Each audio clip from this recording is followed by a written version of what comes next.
Miss mo na ba ang ingay? Tawanan?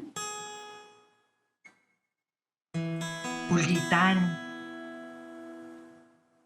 At kwentuhan? Pagbati ng good morning, laro, at takbuhan. Marami man ang nagbago. Wala mang katiyakan ang taong ito. Magkaharap man o virtual,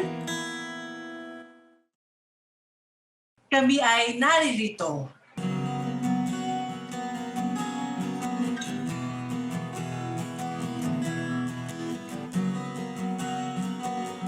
Handang mag-aruga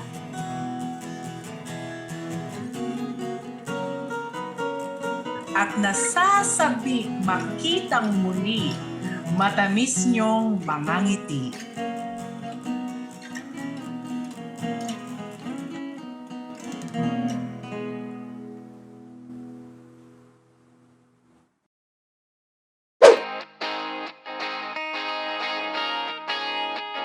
Welcome, Lasalians!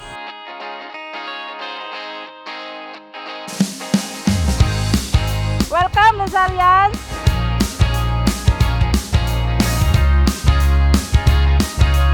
Welcome, Lasalians!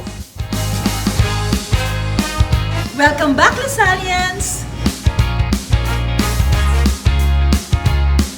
Welcome, Lasalians! Welcome, Lasalians! Welcome, Lasalians!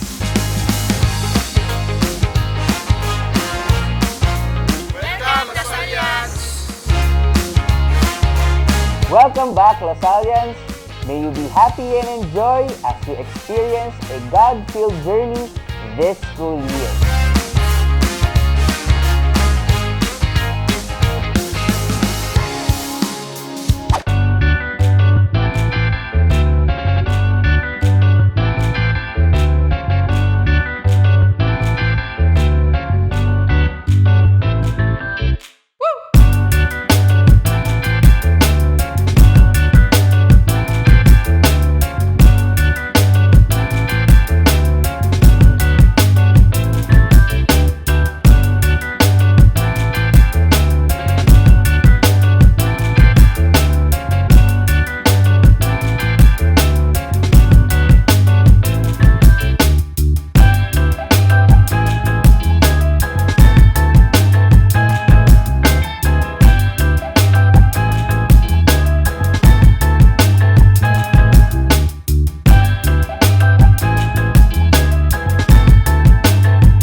Good afternoon, dear parents.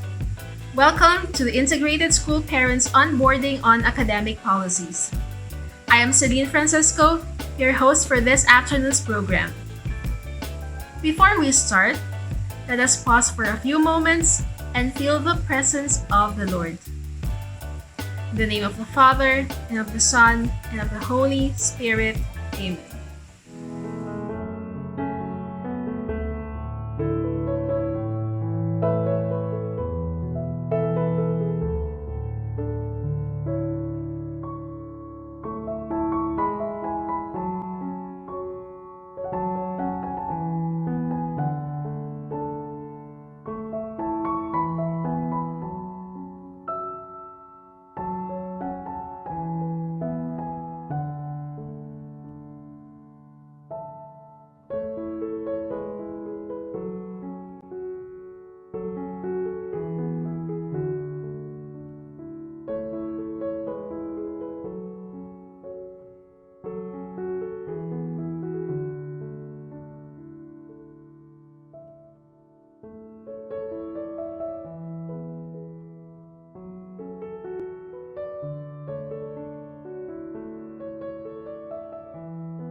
Again, good afternoon. Thank you for entrusting your children's education to our care. The El Salipaz Integrated School is committed to providing a future-proof human and Christian education that enables, engages, and empowers students to becoming transformative and active citizens of society and the world. The IS has crafted a dynamic curriculum that enhances the minimum requirements set by the Department of Education to ensure that students are fully equipped with skills, competencies, and values to allow them to thrive in a complex future through the Border-Free Plus Plus curriculum. This dynamic curriculum has a set of academic policies to allow students to be lifelong, self-directed learners. And now, to discuss the academic policies for school year 2021 to 2022, may I call on the Associate Principal for Academics, Ms. Christine Ann Di Maculangan.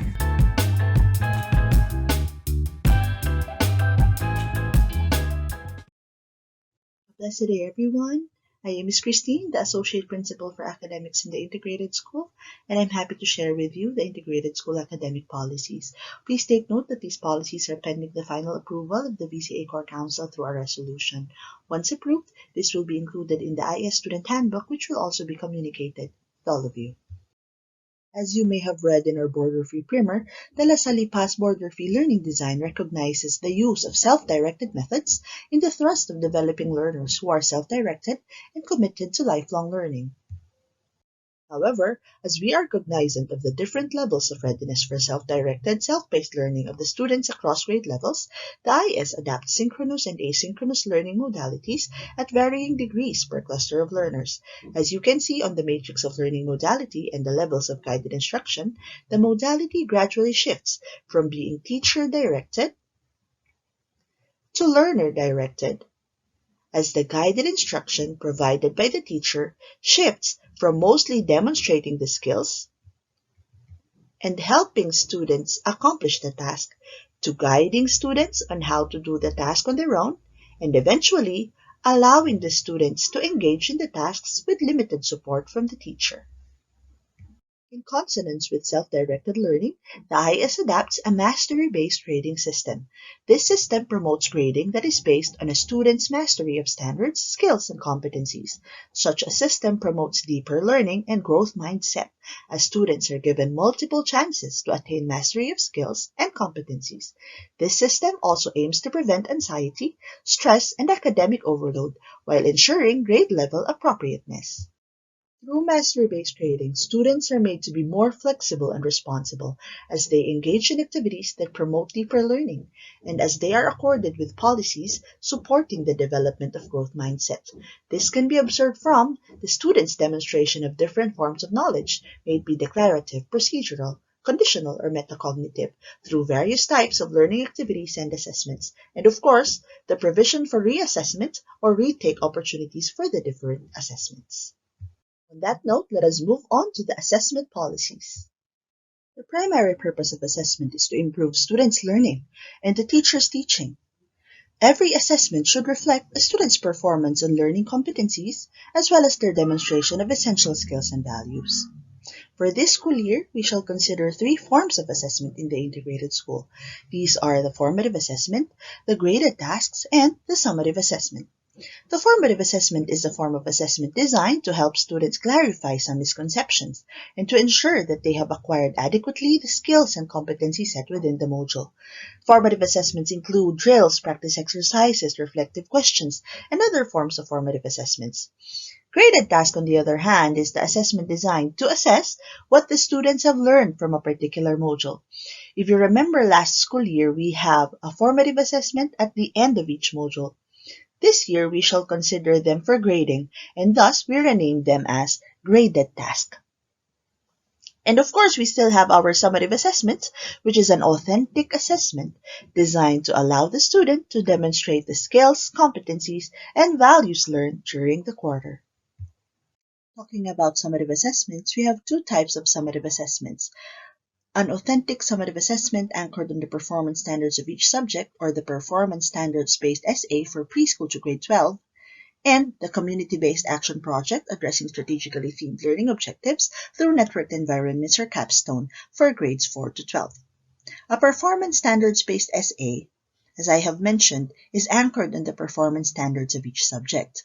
A performance standard indicates what a student should be able to do as an evidence of learning the specific knowledge, skills, and competencies, as well as values acquired in a particular subject.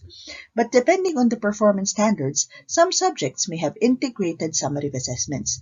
But since the nature of this integration is multidisciplinary, each subject shall continue to have its own grading rubric based on the standards and competencies of that subject. Capstone, on the other hand, is a transdisciplinary project for grades 4 to 12 learners that allow them to apply their skills, values, competencies, and social innovation fundamentals acquired from the different subjects in order to develop a real-world solution to a real-world problem. How many of each type of assessment can we expect in a particular quarter for grade school and junior high school? As to the formative assessments, the numbers vary depending upon the nature of the course. There are some subjects or courses that require more drills and practice exercises than the others. These subjects include mathematics, English, or science. But in general, for all other formative assessments, we can expect around 1 or 2 before a graded task or an authentic assessment. For the graded task, since it is placed at the end of each module, then the number of modules in a quarter correspond to how many graded tasks there may be. So we expect 2 to 3 graded tasks per quarter per subject.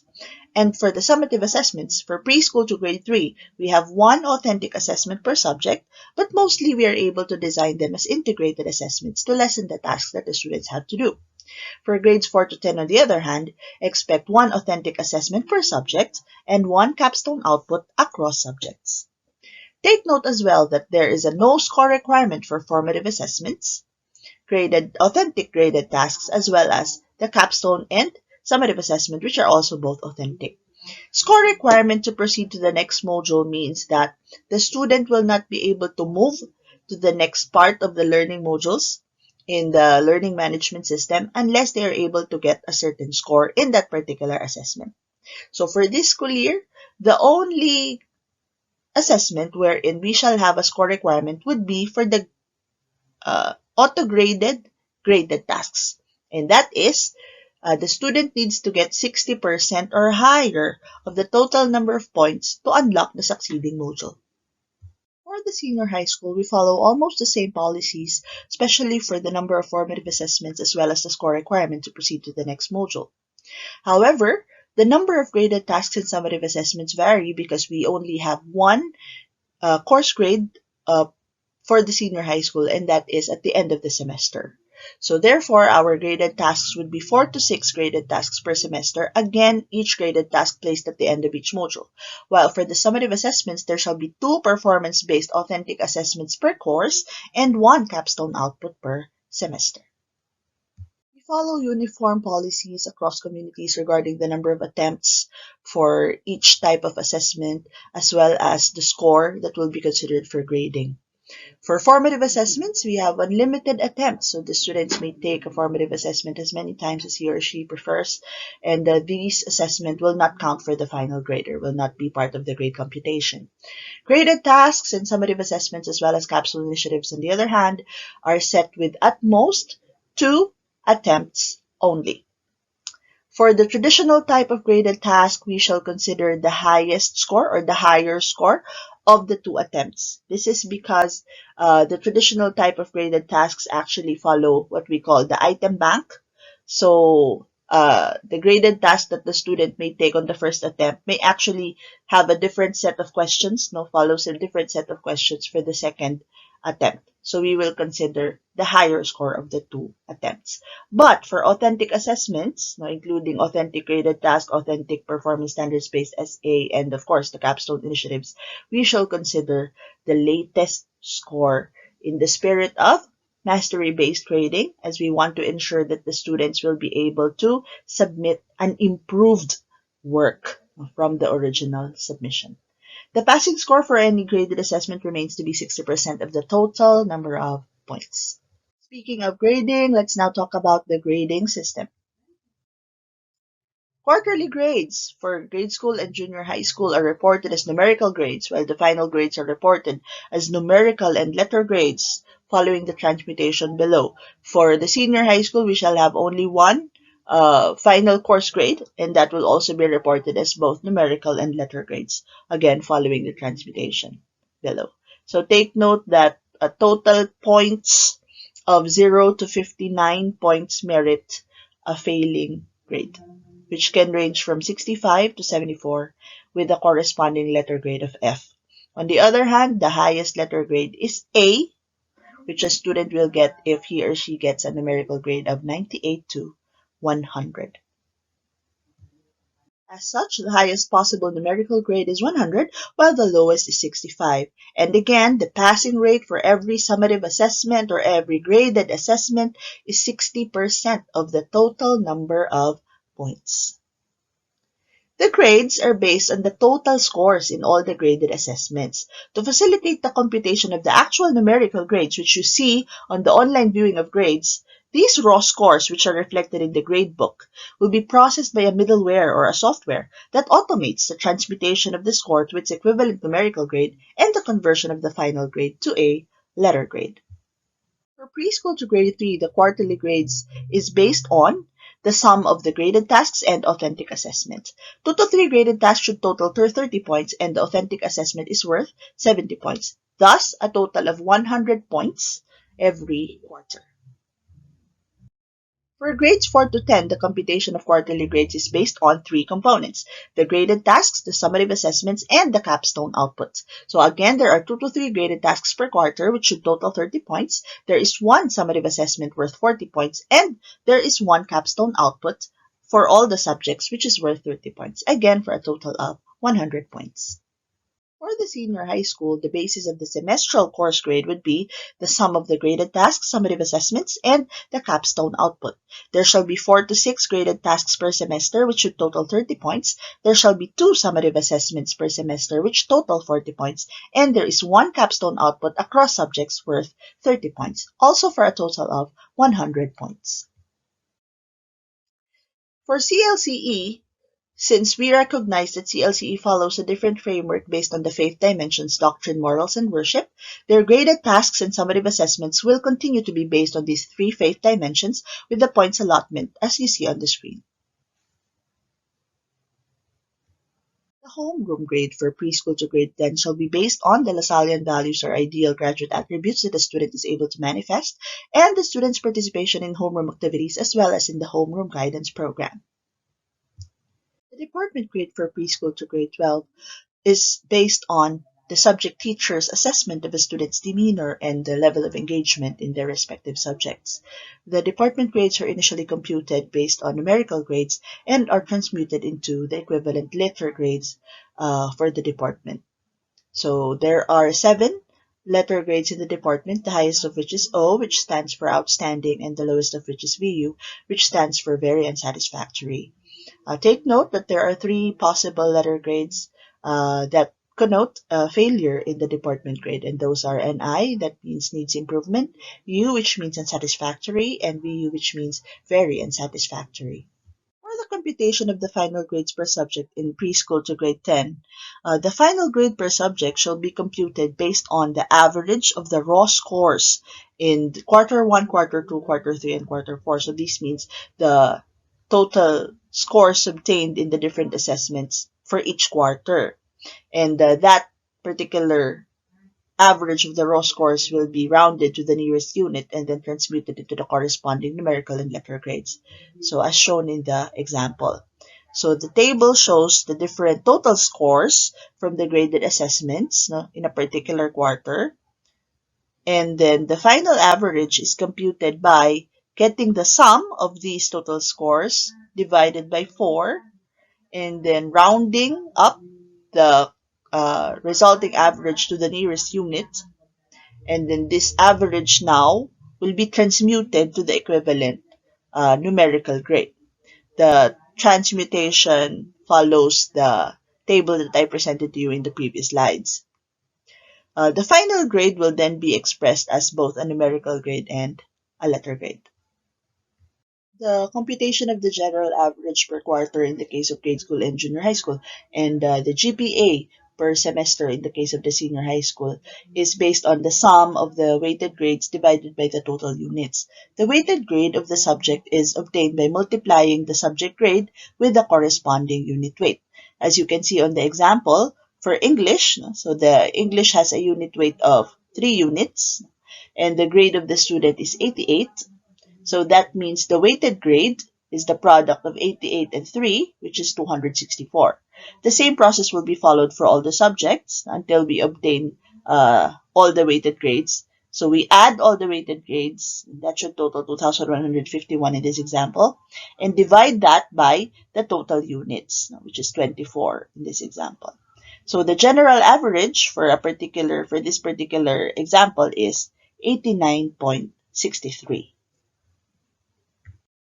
Thank you very much for viewing the first part of the presentation. Should you have any questions or clarifications, please send an email to is.ap.academics@tlsl.edu.ph. In the second part of the presentation, I will be discussing with you the guidelines on the grade computation, generation, and release for grade school, junior high school, and senior high school, as well as other important academic policies. Thank you very much, and God bless you. Thank you, Miss Christine. In the first part of the presentation, she discussed the policy background as well as the grading system and assessment policies. Indeed, these policies are supportive of self-directed learning as students are given retake opportunities for assessment. These guide them to develop a growth mindset too. In the next part of the presentation, she will discuss the guidelines on grade computation, generation, and release, as well as other integrated school academic policies. Things I would like to share with you now, the guidelines on grade computation, generation, and release for grade school, junior high school, and senior high school, as well as other important academic policies. There are 3 very important dates to remember as far as grade computation, generation, and release is concerned. These are the due dates, the lock dates, and the quarterly or semestral online viewing of grades. The due date is the suggested date when students should have submitted the summative assessment and other graded assessments or have at least taken the first attempt. The lock date, on the other hand, is the date wherein all the graded assessments will not be accepting submissions anymore. And of course, the online viewing of grades, which is quarterly for grade school and junior high school, and semestral for senior high school, is the date when the official grades of students can be viewed through the school's official platform. For grade school and junior high school, the summative assessment and capstone expected output for the quarter should ideally be submitted by students on or before the due date to allow them ample time to resubmit an improved work. While they are encouraged to submit assessments on or before due date, take note that their submission after the due date will have no corresponding penalty. However, all graded assessment prompts will no longer accept submissions after 11:59 p.m. of the indicated lock date. Please take note of the dates to remember from first to fourth quarter relative to due dates and lock dates for your reference. The authentic assessment and capstone output shall be initially scored and given meaningful feedback by the subject teacher within 1 week after the student's submission. A student is expected to resubmit an improved work based on the initial rating and feedback given, as this resubmission shall be the output for grading. In view of this, the final score of the student in an authentic assessment is the latest score. A student who does not obtain a passing score in the resubmitted work, that means that is the second attempt already, shall be given further assistance or remediation by the subject teacher through our feed-forward instruction and shall be given additional attempt or attempts until the student obtains a passing score. But take note that since the maximum allowable attempts has been used already, the maximum score that may be given to student in this situation is only the passing score, or 60% of the total points. Reminders. A general reminder through announcements will be sent to all students a week before the due date of each summative assessment to remind them that the due date is coming. And if a student fails to accomplish the summative assessment upon due date and does not communicate or respond to teacher prompts, the teacher shall inform the homeroom advisor, who in turn shall send a notice of missed assessment to the student's parents or guardians. The students concerned are expected to submit the missed assessment on or before the quarterly lock date. All graded assessments within a specific quarter should have been accomplished and submitted before the lock date. However, we recognize that there are certain special circumstances that may prevent our students from submitting or accomplishing the assessments on the lock date. These special circumstances are given due consideration, and these students may submit the missed assessment at most 2 weeks after the lock date or upon the discretion of the assistant principal for certain meritorious cases. These special circumstances include the death of an immediate family member, sickness of the student as supported by an authentic medical certification, an activity sanctioned by the school, whether co-curricular or extracurricular, emergencies or other situations and reasons the validity of which has been determined by the appropriate approving authority, which in this case is the student information officer of the student, or very serious connectivity or gadget and device issues with supporting documents. Students under these special circumstances may be allowed to submit their missed assessment, and such submission can be scored up to a maximum of a perfect score. Similarly, in the spirit of multiple chances and giving our students an opportunity to redeem themselves, students who are not able to accomplish the graded assessment but are not considered to be in a special circumstance may still be allowed a one-time submission of the missed assessment within 2 weeks after the lock date. But these students, since they do not have a special circumstance, their summative assessment may be scored up to a maximum of a passing score only. Take note that since this is a one-time submission, the student may also get a failing score in such assessment. A student unable to accomplish the graded assessment within the extended period and is not under extremely special circumstances, as determined by the assistant principal, shall be given a score of 0 in the assessment concerned. In the case of students under extremely special circumstances, the score in the unsubmitted assessment will be set to 0, but the grade will not be posted. Hence, no grade shall appear during the online viewing of grades. The score reflected in the gradebook upon fetching date shall be considered final and the basis of the quarterly grade for the rest of the students in grade school and junior high school. Take note that the fetching date is the last date by which the teachers can fetch the scores from the gradebook using the middleware and post the transmuted grades in preparation for the online viewing of grades. There shall be quarterly online viewing of grades for grade school to junior high school 3 weeks after the quarterly lock date. In case a student in preschool to grade 10 is dropped or dismissed within the school year, the subject teachers concerned shall post the grades of the student in the quarter or quarters covered by his or her period of enrollment.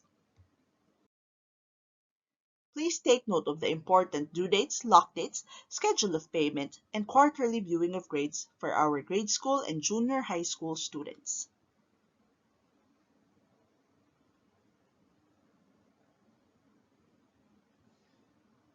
Let's now move on to the guidelines on grade computation, generation, and release for our senior high school students. Likewise, there are 3 very important dates to remember for our senior high school: the due dates, the lock dates, and the date of the online viewing of grades. How is it different in the senior high school? The summative assessments in the senior high school are set after 2 or 3 modules, while students are accessing the modules and assessments at their own pace. Due dates are provided to guide the students on the ideal time to submit the summative assessment. The due date for a certain summative assessment shall be determined through a negotiation between the teacher and the students, but should be within the prescribed period for negotiated due dates. Again, while students are strongly encouraged to submit assessments on or before due dates, they may submit the requirements on or before the lock date with no corresponding penalty. However, submissions may only be done until the lock date. The summative assessment prompt and all other graded assessments will no longer accept submissions after 11:59 p.m. of the indicated lock date per semester. So take note that in the senior high school, we have a period for negotiated due dates. That means the due dates for each course may differ, but all the assessments follow a single lock date, which is towards the end of the semester. There is one exception, though, to the due dates and lock dates that I have flashed in the previous slide, and that is the Health Optimizing Physical Education course, or HOPE. As HOPE is a one-unit course, it follows a different time frame in terms of course access and summative assessment accomplishment. Since there are only 2 modules and 1 summative assessment in HOPE every semester, the students should be able to finish this course within 7 weeks. The specific schedule of access to the HOPE course is communicated to the students at the start of the semester through an orientation provided by their HOPE teacher. Most of the remaining provisions are the same as that of the grade school and junior high school. So just to emphasize, the authentic assessment and capstone output of students in the senior high school shall be initially scored and given meaningful feedback by the subject teachers within a week after the student submission. A student is expected to resubmit an improved work based on the initial rating and feedback given, as this resubmission shall be the output for grading. Similarly, in view of this, the final score of the student in an authentic assessment in senior high school is the latest score. A student who does not obtain a passing score in the resubmitted work shall be given further assistance or remediation by the subject teacher through feed-forward instruction, and shall be given additional attempts until the student obtains a passing score. Again, in such a situation, the maximum score that may be given to the student is a passing score only. A general reminder through announcements will also be sent to all students a week before their negotiated due date to remind them that the due date for a particular subject or for a particular course assessment is coming. And also, if a student fails to accomplish the summative assessment upon due date and does not communicate or respond to teacher prompts, the teacher shall inform the homeroom advisor, who in turn shall send a notice of missed assessment to the student's parents or guardians. The students in this situation are expected to submit their missed assessment on or before the lock date. All graded assessments within a specific semester should have been accomplished and submitted before lock date. But like in the case of grade school and junior high school, we have anticipated some special circumstances that our students in senior high school may be in. And so these students under special circumstances will be given at most 1 week after the lock date to submit their missed requirement. And their submission can be scored up to a maximum of a perfect score. A similar special consideration is given to senior high school students who were unable to accomplish the graded assessments but are not considered to be in a special circumstance. Similarly, they will be allowed a one-time submission of the missed assessment within 1 week after the lock date. And again, in this situation, the student's SA or the student's graded assessment may be scored up to a maximum of passing score only. And since this is a one-time submission, there is a possibility that the student may get a failing score in the summative assessment. A student unable to accomplish the graded assessment within the extended period, so that's 1 week after the lock date, and is not under extremely special circumstances as determined by the assistant principal, they shall be given a score of 0 in the assessment concerned. The score reflected in the gradebook upon fetching date shall be considered final and the basis of the course grade that will be issued at the end of the semester. In case a senior high school student is dropped or dismissed within a semester, the subject teachers concerned shall post the course grades computed based on the summative assessment the student was able to take. So if the student is able to take 1 summative assessment only, then the score in that assessment will be expressed as a percentage and transmuted to the equivalent numerical and letter grades. But we hope and pray that none of our students will be put in a situation that they will be dropped or dismissed from the school. especially if it has something to do with academic integrity. So the school's policy on academic integrity states that our school views academic integrity as the commitment to certain Lasallian core values. Honesty and truthfulness are the essential values we would like all our students to imbibe by fostering an environment that allows for expressing the truth without deception, duplicity, cheating, and fraud. We emphasize on being forthright in our interactions with each other and making all reasonable efforts to fulfill our commitments. Thus, our students are expected to adhere to an academic integrity code that we shall ask them to sign at the start of the school year. Violation of this code through any form of intellectual dishonesty is strictly prohibited, as such is tantamount to breach of community ethical standards.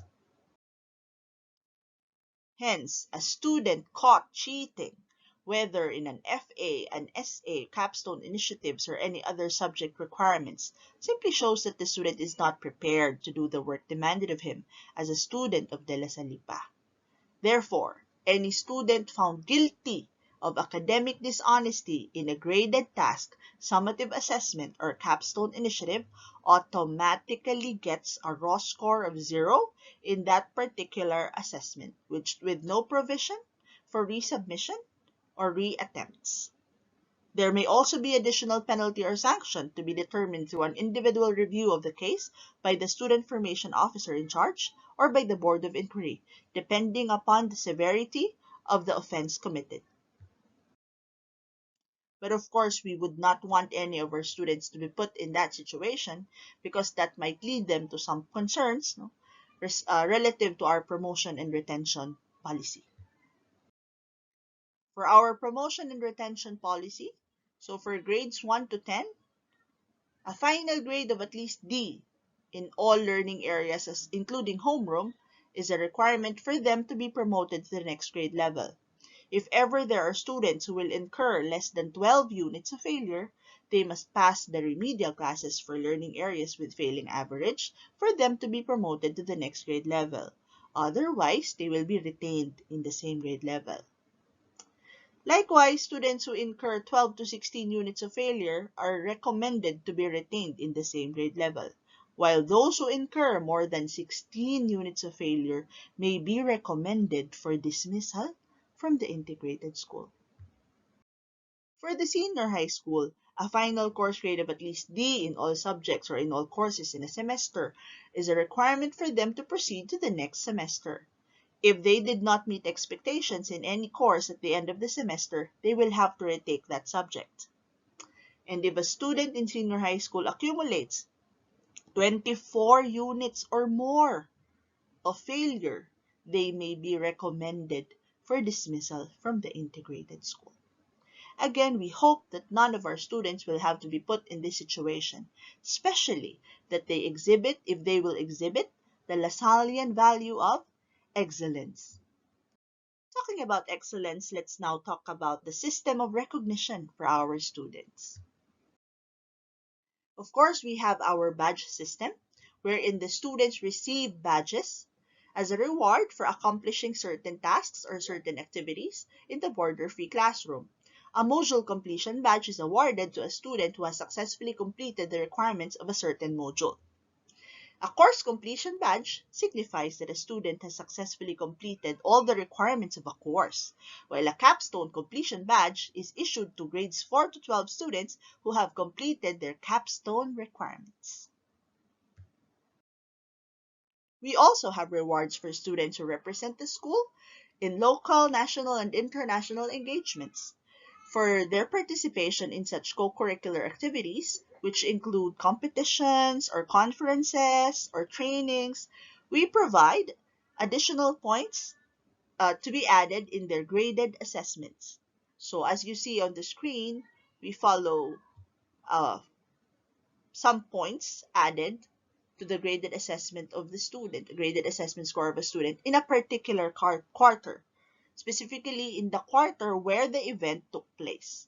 So for district, area, and division, our first to third placers or gold, silver, and bronze medalists get additional 2 points in their graded assessment or 1 point for those who participated. For provincial, regional, or zone-wide, they get 3 points if they got first to third place or gold, silver, or bronze medals. If they participated, they get 1 point. For national events, no, first to third placers or gold, silver, bronze medalists get plus 4 points in their graded assessment for the quarter. Or if they're not lucky enough, then they will get plus 2. For international engagements, winners or first to third placers, gold, silver, bronze medalists get 5 points additional in their graded assessment or 2 points for participation. But please take note that we don't go over 100. So if a student has already reached the maximum allowable score for a certain quarter, which is 100, then the additional points will not be added to that anymore. And of course, we reward our students who have excelled in all their different courses for the quarter or for the school year. So for our quarterly honors, preschool to grade 10 students having an average of 98 to 100 and no grades below 90 are considered with highest honors. The department grade should be at least S. For students with an average of 95 to 97.99 and no grades below 85, they are considered with high honors. Again, their department grade should be at least S. And for students with an average of 90 to 94.99 and no grades below 83, they are considered with honors. Again, their department grade should be at least S. These students will be awarded with an E-honor card at the end of each quarter. And for our year-end honors for grade school and junior high school, preschool to grade 10 students having a final general average of 98 to 100 and no subject average below 90 are considered with highest honors. Their department grade should be at least S. Students with final general average of 95 to 97.99 with no subject average below 85 are considered with high honors. And students with final general average of 90 to 94.99 with no subject average below 83 are considered with honors. For all of these students, the department grade should be at least S. And take note that for a student to be eligible to be a year-end honor, that student should maintain at least a passing grade in all the subjects in all the quarters. These students will be awarded with an honors e-certificate at the end of the school year. For the senior high school, we have what we call our semestral honors. So grades 11 to 12 students having a grade point average of 98 to 100 and no course grade below 90 are considered with highest honors. Their department grade should be at least S. For senior high school students having a grade point average of 95 to 97.99 and no course grade below 85, they are considered with high honors. Their department grade should be at least S. And for grades 11 to 12 students having a grade point average of 90 to 94.99 but no course grades below 83, they are considered with honors. The department grade should be at least S as well. Our semestral honors shall be awarded with an honors e-certificate. Thank you so much for taking the time to listen to the presentation, and I would like to end it by emphasizing the why of all of the academic policies, procedures, as well as our curriculum. And that is because we want to ensure that our students will become and able to thrive in a future of perplexity and complexity, empowered to respond with confidence, empathy, and compassion to the concerns of society, and ultimately engaged in the salvific mission by becoming change makers and social innovators, thereby creating an impact in the lives of others, especially the poor. Thank you very much for taking the time to view the presentation of the Integrated School Academic Policies. Again, I would like to reiterate that these policies are still subject to the final approval of the VCA Core Council through a resolution, but the copy will be communicated with all of you once the policies have been approved. For questions or clarifications, please feel free to email is.ap.academics@dlsl.edu.ph. Thank you very much. Stay safe and may God bless us all. Thank you for that very informative presentation, Ms. Christine.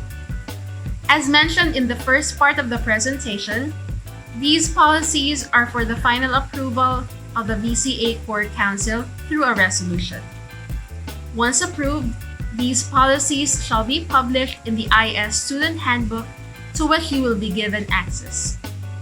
For questions or clarifications, you may email Miss Christine at is.ap.academics@dlsl.edu.ph. That's is.ap.academics@dlsl.edu.ph. Now, this has been the IS Academic Policies Orientation. Thank you very much for tuning in. Stay safe and God bless us all.